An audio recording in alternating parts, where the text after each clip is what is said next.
What up, guys? Welcome to Music Blueprint. My name is Gina Fontanella, the CEO of Music Blueprint, or I should say one of many CEOs. And today I'm doing something a little bit different. I realized that Joe Rogan actually interviewed Post Malone. If you don't know who Post Malone is, he is a rapper, singer, songwriter, and anyways, Joe does a really good job about interviewing people, and I thought this was a really good podcast and there's just some really good nuggets in here to go over. And so yeah, I'll just get right into it.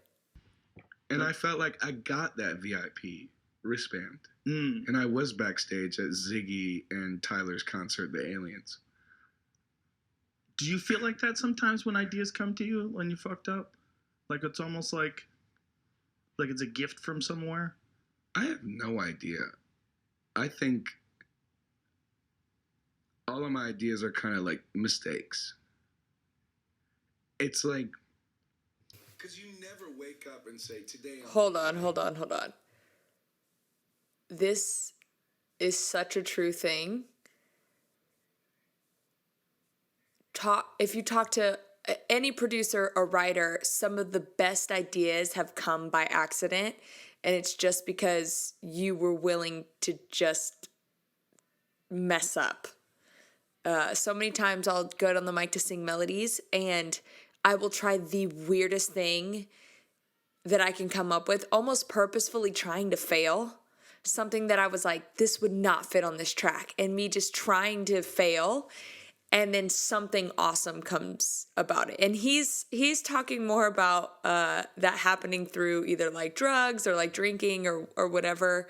I know people that do both. I know people that, like me, like I think you can, as much as inspiration can touch you, you can also, by working at it, conjure it up, if you will. But I know a lot of people that almost want to be like touched by God for inspiration. So, but nonetheless, when it comes to mistakes, some of the best mistakes have made some of the top songs over the last, easily the last 40 years. So congratulations or any song, and you kind of just, it's all about like right moment, right time. Yeah. Like I had like 8 Bud Lights, right?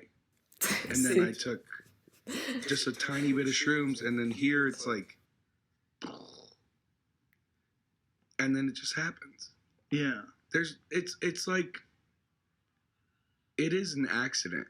It is just like a spur of the moment type deal to where you're like, let me sing this melody over this beat, or let me make this beat even, and it just kind of happens. I don't know. Well, that's the flow state, right? When you can get out of your own way and you can let ideas come to you. Like I was talking with this dude, his name's Joe DeSena. He runs a Spartan race. He's a really smart guy, very interesting guy. He does a lot of stuff for kids. He's got all these kid programs. These kids do like difficult tasks, and they do it over a summer camp. And it gets them better. But we were talking about it, and we were talking about being healthy and all the benefits of being healthy. Sure. And I was like, there's a lot to that, but there's also a lot to like the person who binges and creates something incredible. Like we were talking about Stephen King's books. Sure. Like some of the ones he doesn't even remember are the best ones because he was on coke and drinking a fucking case of Bud. Right. Like it just blasted out of his head, chain smoking cigarettes, and he doesn't even remember. Okay, so let me just talk about this really quick. There is something about artists and creatives that dive into this drug world. The hesitant thing for me is that how do you ever come out of it, right? And I think the main point and the main reason why a lot of artists do drugs and creatives do drugs is because it puts down this wall, the filter that you would have, or the fear that you would have of doing something weird or outside of your normal thinking, or maybe even something that if you did it in the studio, you thought it would embarrass you because it was so weird.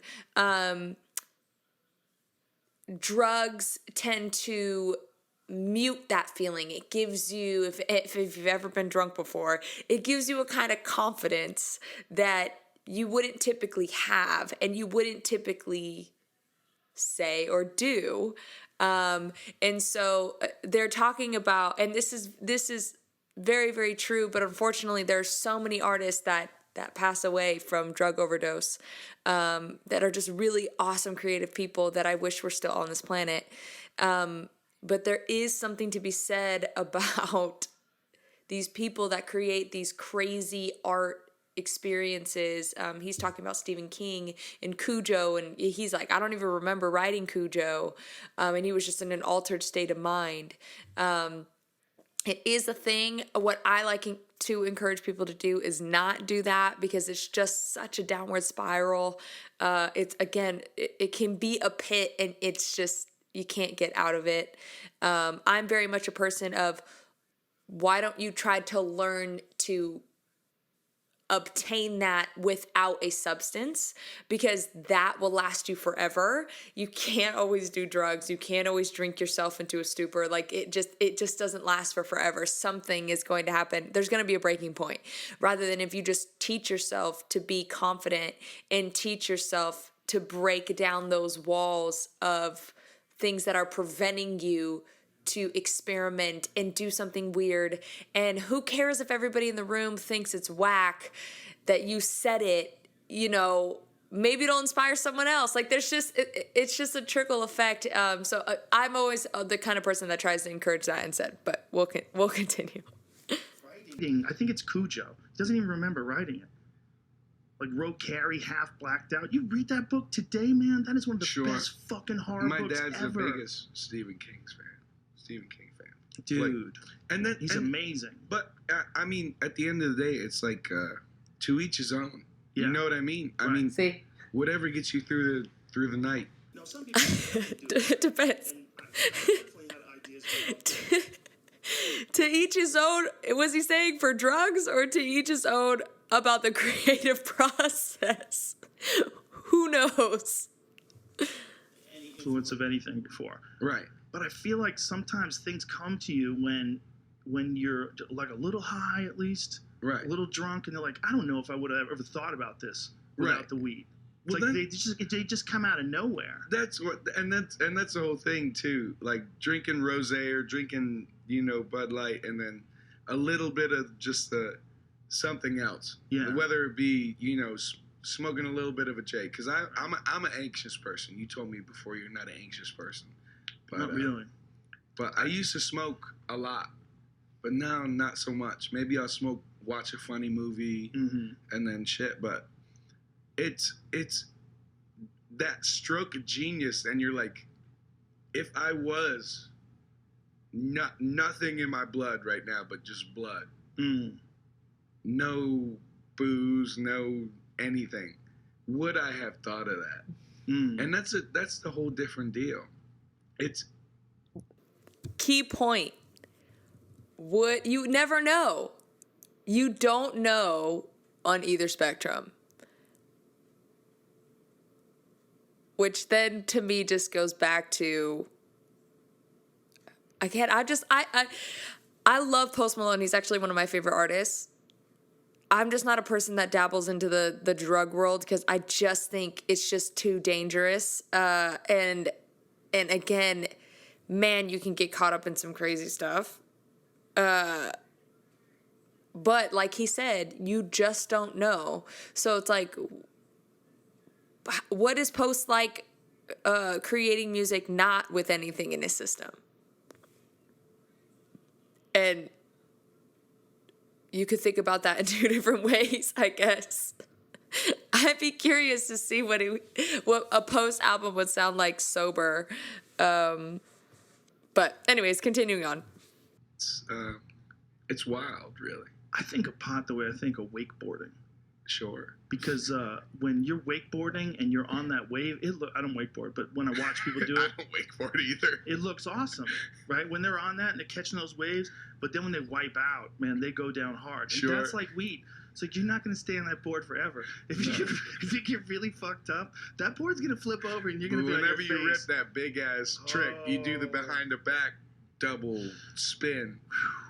That's a stroke of genius, and that's what I think, that there's a certain magic that goes into making a record, or if you're a painter, a painting, or if you're a dancer, a fucking cool dance move. I think they're all related in some way. Yeah, there's something there that just kicks off, and you can't control it, and you can't say when it's gonna happen, but it just happens. Whatever that is that makes humans so interested in creating things that other people are gonna enjoy, but that's what it is. It's like there's a weird frequency. Humans creating things that they know other people are going to enjoy. And if you can just get lost in the beauty of just creating the thing and get out of your own way, then these ideas will come to you. That's the thing. If you can just get out of your own way. And I think that's why a lot of creatives and artists do drugs, is because there just seems to be this thing, like a wall sometimes, where you just can't seem to get out of your own way. And again, some people have to use drugs to do that. I've already made my stance on what I think. I've just really worked really hard on trying to remove that without any substances, just because long-term wise, I know I can do it for the rest of my life. But there's something very, very beautiful that happens when you can just get out of your own way. Just like get out of your head and not overthink about what art is. Because at the end of the day, and I think they say this after this, is it's a feeling thing. It like you feel it. And when you get on stage and everything you were feeling in the studio and that you laid out on the track comes through on the track, which that alone is already difficult. But then when you go to stage and you have this whole ambiance, people feel the energy that you were trying to put out, or the thing that you were feeling in the studio at the time. So you get in your own way, you have less bandwidth for the ideas. And when they come to you, it feels like they aren't even yours. Like it's like you're interacting with something. Like these ideas, just like if you have an idea for if I have an idea for a new bit or something like that, sometimes they just come from nowhere. Yeah. Like, where did that come from? Yeah. What is this? Yeah. What is where are premises from? What's an idea from? It's like creativity comes from the weirdest part of your brain that no one knows how to. I mean, you can have breathing exercises. You could do all sorts of things to try to stimulate it. Right. But the reality is, you can't even measure it. No. You don't know when it's up, when it's down. You just know what you're doing. If you're making some cool shit. Yeah. Well, and that's so bizarre. Like to think about, like you said, it's just really humans creating something that other humans fuck with. Yeah. That's exactly what it is. It makes you feel good. That's the most. There's something there. Yeah. Or makes you feel horrible when nobody likes it and you think it's fire. It's great when people really like it, but when people don't, you're like in the pits about it. When you see, like when you're in concert and you see 15,000 Right. people rocking out to your song, Right. like that has got to be a crazy feeling. Yeah, it is. Yeah. Well, whenever, you're on the podcast, everybody's seeing you. Whenever you're kicking somebody in the face, everybody watches. There's a feeling there, and it's just like, oh, I realize finally I'm not actually just one person. Yeah. As like mithril as it sounds, I'm with everybody. You're with everybody. As in one moment in time, everybody is there doing the same thing with the same energy, the same good intention. Yes. It's fucking magical. It's weird. Nothing in my entire life has ever topped the stage. There's something so crazy about when you get on stage and people are singing your music and everybody is there at the same point in time, doing the same thing, being a part of the same thing. it's just something unites.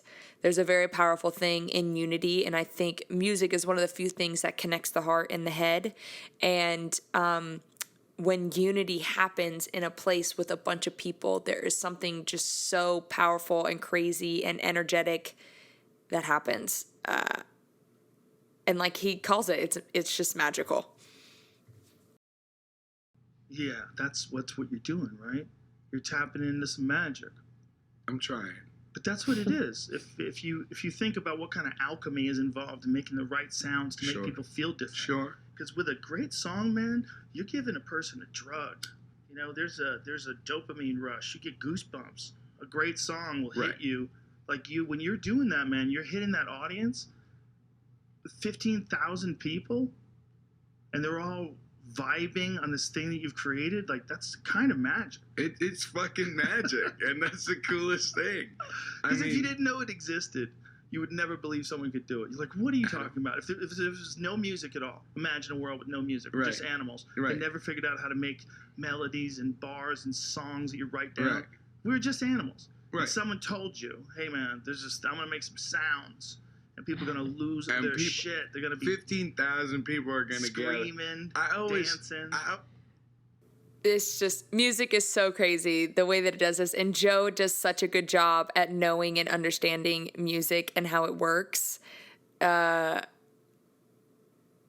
he's a creative as well, so he understands. But the concept of even chords and making that, how that's connected to how people feel. In the early days, like in the Mozart days, they very much use specific modes to emote a certain feeling. And I think that maybe it got lost a little bit today, or maybe it got enhanced because now we just go by our ear of what we feel. They were more intentional about the chords they chose. But the moment that you can connect those two together, something's very, very powerful can happen. So anyways, yeah. And then this podcast is really interesting too. I don't want to like go through the whole podcast because it's basically like 4 hours of conspiracy theories, which I could get behind. But this is a music podcast. So I'm going to skip ahead to where they talk about the music again. Which it was funny. They talked about in the beginning and the very end. So I had to watch all 4 hours of this. But it's super, super good. You're a fucking dot on the fucking entire globe. Also, it's like natural art. Like when you see mountains, they're natural art. Like if you drive through the mountains, it's like you're seeing an art gallery, like a nature. It's beautiful to look at. And it's free. Yeah. It does something to you. Like and it's free. That's so funny. Like when you can see a waterfall coming off the side of a mountain and everything's lush and green, you see it go into a flowing river, man, that does a thing to your body. It does a thing to your brain. It lights everything up. And that's the best, especially for making music. Oh, that makes sense. Especially for making music, because it's just like, without sounding corny, it's like you feel like you're a part of something bigger, but you're so insignificant, and then you can just say, I accept everything around me. Yeah. And I'm relaxed and I'm at peace. You know, knowing that you're just, the world's spinning around you and everything happens for a reason. And you can just sit there 100% peace, at ease, and say, I don't have to worry, you know. He's saying this like it's so easy, but I know for him it's not. And I know from personal experience it's not. To get to that point of peace is really, really difficult. And I think for him, I mean, he moved all the way to Utah just to kind of get it. That's why they're talking about the mountains. And nature does have a very profound effect on music and realigning yourself and your inner feelings. In a lot of this podcast, he talked about how he had to get out of LA because it was just too much. I mean, it was constantly draining. There's always things to do from 8 a.m. to freaking 4 a.m. There's always things to do in LA. And he was like, I just constantly felt like people were just draining me all the time. I just couldn't escape. I couldn't find any peace. So that's why he's talking about this. But to his point, when you can recognize, and this is just a life thing, but I really think it's difficult for people who constantly have to rehash their wounds and experiences, is that we're a part of such a big world. And in comparison to that big world, even the galaxy or universe or whatever, we are just such a small little part in that, but also the impact that we can make, even just being so small. It's like you have to accept the insignificance to have a significant role, if that makes sense. That's getting into a lot of like really deep stuff. And I can tell with him from this podcast, he really likes getting into like really deep talks. And all my like music friends that smoke a lot of weed, they all are like that. They're like, but the universe, like, but there is something very true about it. I'm not knocking it. There is something very, very true about it. Like I said earlier, LA, always something going on. Yeah. I couldn't do it. So yeah, and it definitely affected my creative process for sure. What do you mean, like going out? Or, yeah. There's always someone hitting you up, and I don't want to speak on behalf of everyone in LA or from LA, but there's a lot of people who kind of want to drain you. And you know what it is, man? It's not that they want to drain you. What it is they're greedy. They're concentrating on themselves.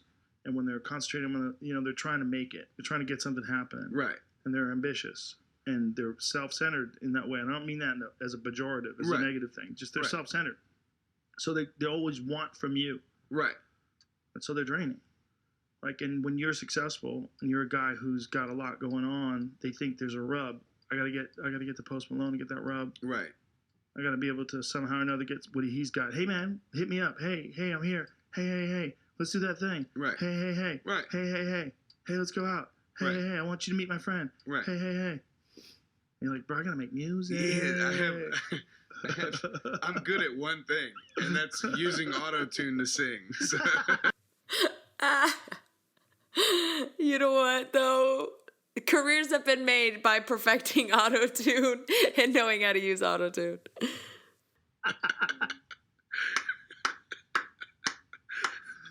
You gotta make that music. I want you to hear some of the new shit. I think I would love to. I would love to. So what do you? They start getting into like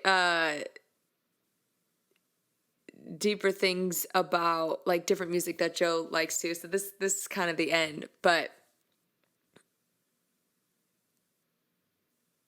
to end this in the best way that I can, I think that there are some really great things that they talked about.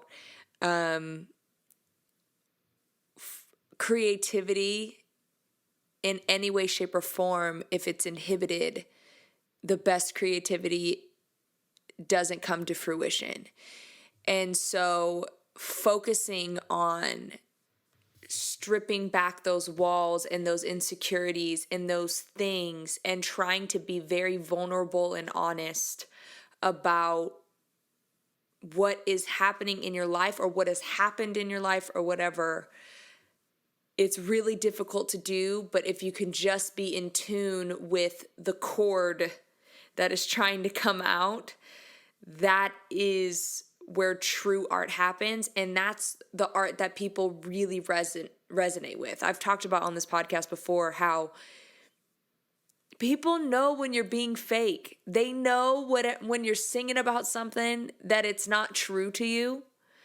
And so every time you go into a studio, you gotta walk in with this like headset of like, whatever just happened today is whatever happened. I'm coming into the studio and I'm creating a vibe, a feeling, whatever. And whatever I create sonically what are the lyrics and melodies that connect to that I'm feeling with this right now. And it could be something that you just dealt with, like somebody cut you off while driving to the studio and you were pissed and you exchanged some things with them, and then you write this whole song about Swerve. You know, like it's just, you could do it however you want to do it, or you could bring up something from the past that you've been, you know, keep rehashing. The last week you've just rehashed and you're like, dang, I just can't seem to get over this. Maybe if I write a song about it, I can move on. There are so many different things, but you have to be honest. And you have to be willing to let art and creativity flow in the weirdest, most open way that you know how to. And I'll leave. I don't want to keep harping on, like, you know, what in my opinion what that is, because art is art. I think I've already made my stance on that, but as much as you can break down those things going on internally that prevents true art from happening, that's what you need to do. And also understanding, which I think is a great point that they brought up, is there's something about art that's very magical. And when you get in a room or in a stadium or whatever with all these people, there's something very magical that happens. And that is what really, as artists, draws us to music, is this magical feeling. We're constantly chasing this feeling that we had one time. And one, being in tune with that, because again, that can get you in a pit of not letting something go when you need to let it go. But also it can just be something that is the spark for the rest of your life. It is the electricity that keeps you going for the rest of your life. So there's so many little nuggets of things in here, and I hope I touched on some of them. I truly love Post. He is, to me, an artist through and through, from his music even to the way that he dresses and the way that he communicates. And I just think he really, to some people would say to a fault, stays true to himself, but I honestly think it's what makes him great and what makes him awesome is he's just unapologetically himself. And that shines through in his music and how he does things. And like, who freaking moves from LA to Utah? Who does that as a musician? But he does it. And it, for some reason, makes sense. So, yeah, shout out to Post. I truly applaud you. You're one of the best artists in the game right now. So anyways, that is the end of today's podcast. Thank you guys for being here. Again, make sure to check out some of my other podcasts. We talk about a bunch of different things, about marketing 101 as an artist, how to book a tour, how to songwrite. We talk about all these different things. So please go through the podcast, leave a comment, like and subscribe and share. And I can't wait to see what happens next week. Peace.